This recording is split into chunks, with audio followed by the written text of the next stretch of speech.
Hey team, hope you're enjoying the warm weather. Got a few things to go over heading into this Sunday. First off is we have Christian and Melissa sharing their testimonies with us this weekend. I just want to say thank you to everyone who shared so far. Uh, Even if you think that your story isn't that grand or that dramatic, there's so many people that go to Fountain Springs. There's so many volunteers that are here that are going to connect with your story personally. And they're going to look at you not as, oh, this person that has everything all figured out and this intimidating person I can't share stuff with, but as another human being, as somebody who needs God just as much as them. There's that relatability factor, but then it builds trust, and that's the foundation of discipleship making. That's what we're trying to do, is build trust in our teams so we can start to have these intentional conversations with them and help them take their next steps in becoming a disciple of Jesus Christ. And so thank you guys for being willing to share that. I know sometimes they're not comfortable, but just thank you. And this week, again, we have Christian and Melissa. And so even if you're not scheduled, would love to have you guys there at 8 just to hear those and support them. And I'm looking forward to hearing their stories. Moving into the next few weeks, we do have Easter coming up, which means starting in March, we're going to be making those phone calls to people, getting them connected.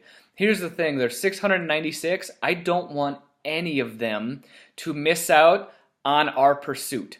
That's why I'm asking you guys to help. That's why I want you guys to ask your teammates to help.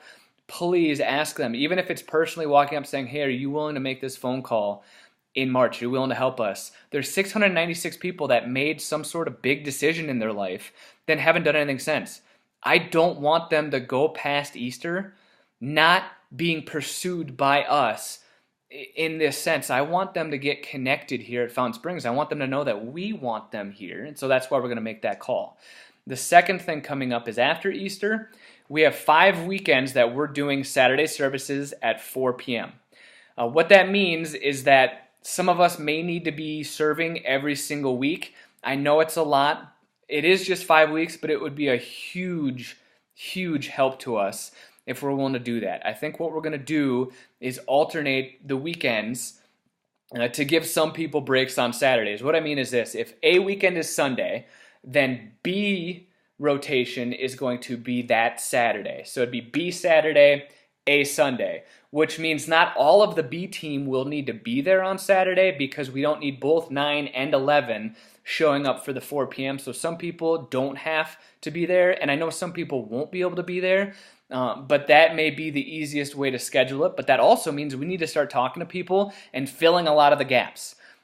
So have that urgency mentality, that urgent mentality in your mind where you're thinking, okay, I know this person's been coming for a while. I need to talk to them about serving with me because we need the help.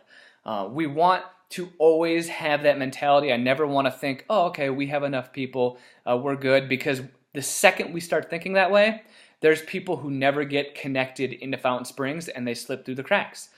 So if we keep a mentality of urgency, we'll make sure that never happens. If we didn't need people serving at Easter, we wouldn't really bother making that phone call. But we have an urgent need for it, and it helps us pursue them, which is what we want to do. Even if it's uncomfortable, we know we're going to do it. So those are the big things coming up in the next few weeks. Couple of cool things also I wanted to share with you. Last week we had 1 new volunteer. This week we have 2 new volunteers. So far, every single weekend since Christmas, we've had new volunteers. That is 100% because you guys have created such a welcoming, open environment and community within your teams. We could say from stage all the time, hey, you need to take your next step. But if they show up and they serve and they don't feel welcome, engaged, or valued, they don't understand why they're doing this, they don't have a good vision of what we're doing, they wouldn't do it anymore. But every single week, you guys are showing that you have created such a good culture and atmosphere in those teams that people want to stay connected and serving. So thank you guys for that. That's huge, and obviously the last month and a half has really proven it. So again, we have 2 new starting this week. If you see people that are new, please just go introduce yourself. Let them know we're so happy. I'll try and point them out to you also. But if you see someone you haven't seen before, just go say hi.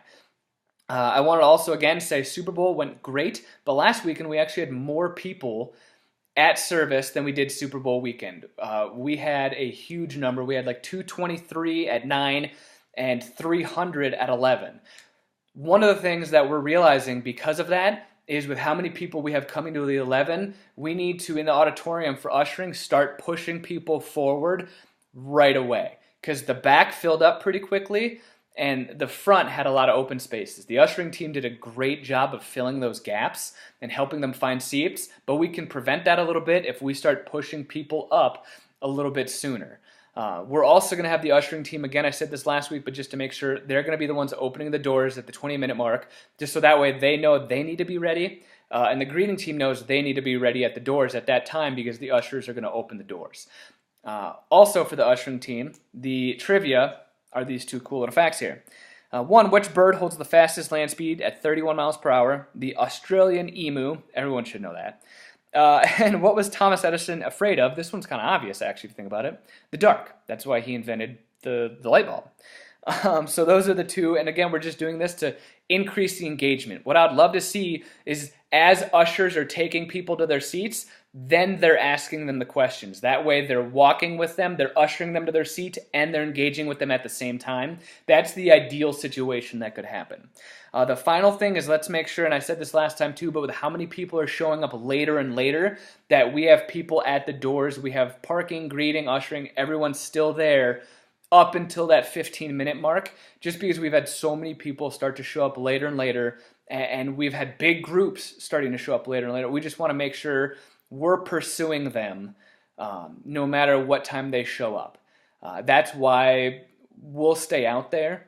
And so let your teams know, like, hey, we may miss some of this service if you're attending, but we want to make sure that that person who shows up at 13 after 11 knows that they're welcomed, knows that they're valued, enough for us to wait for them there to come into service. But that's all I have for you guys. Amanda's going to be leading guest services this week. I'll be there, but she's going to be running the meeting. And I will be just someone there serving with you guys. But I'm really pumped to be here this Sunday. And just thank you guys for what you're doing and being here. And I will see you Sunday. Have a good weekend.